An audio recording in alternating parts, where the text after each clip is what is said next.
What is your soul mission? What is your Ikigai? From an etymological point of view, it comes from the word Iki, which means life, and Gai, which comes from the ancient Japanese Kai, which means shell.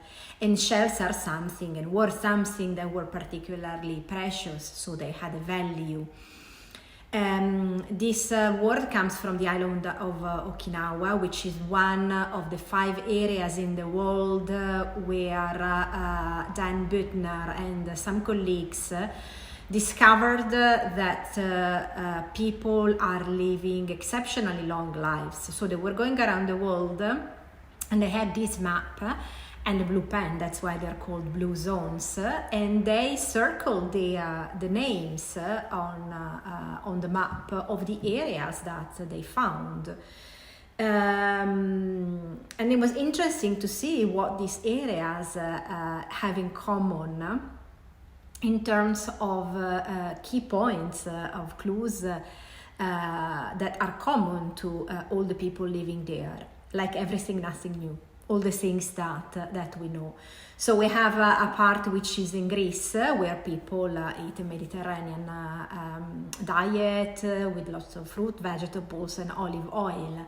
Similar in Sardinia, in Italy, where we can find the oldest man in the world. Okinawa in Japan is where we can find the oldest women in the world, which eat a lot of soy-based foods. They practice Tai Chi. Then we have Costa Rica, where their diet is more based around beans and corn, and people do a lot of hard work in their daily life, so there is a lot of physical elements involved. And their way of living, their life purpose is called Plan de Vida. And then we have a place in California where people again are vegetarian and lived in very tight communities. So what do these areas have in common? Healthy habits, a life that is lived with healthy habits, with movement, with the right amount of sleep, all the things that we want to practice in our lives, and sometimes they're easy, sometimes they are more difficult.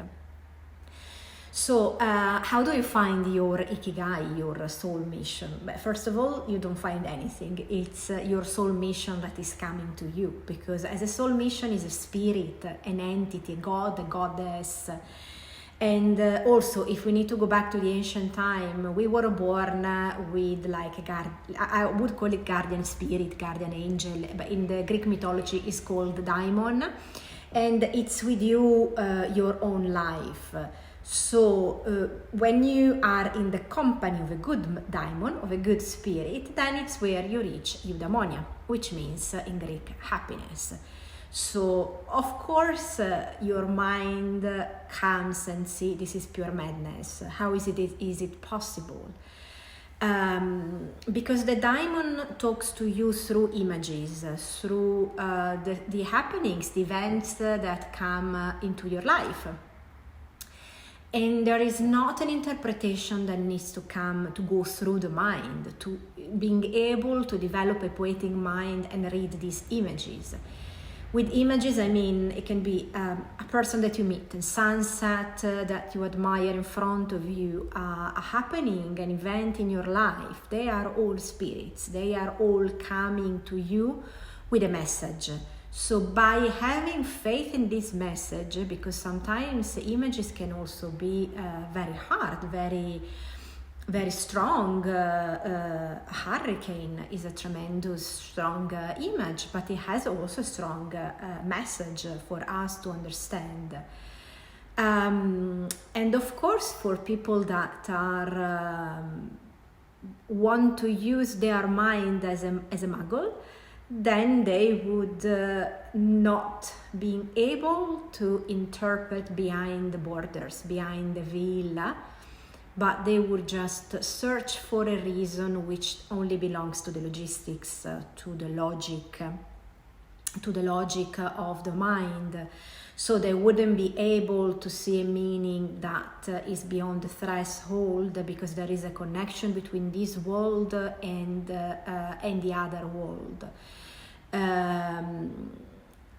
The images and the answer are in front of us. Then, of course, the mind comes and plays a veil of Maya, and then we need to spend our own life to try to remove this veil of Maya. But things and answers are already in front of us. They are already accessible. They are already present. It's just ourselves that we make our life more complicated. So, as I said at the beginning, you don't go and search your Ikigai. Your Ikigai comes to you when the conditions are ripe, when you are ready, and first of all, when you have called, when you have asked for your soul mission to manifest. This is the first things, that the basic thing that you need to do. Ask for your soul mission to come, and also before even starting any process, which of course can take a long time, you need to be able to have the right energy, which is like when a machine is starting and there is no fuel inside. This is the essential thing, and also being able to understand that actually your soul mission has always something to do with others. So it's not because your soul is not your soul; it's the soul of the world with the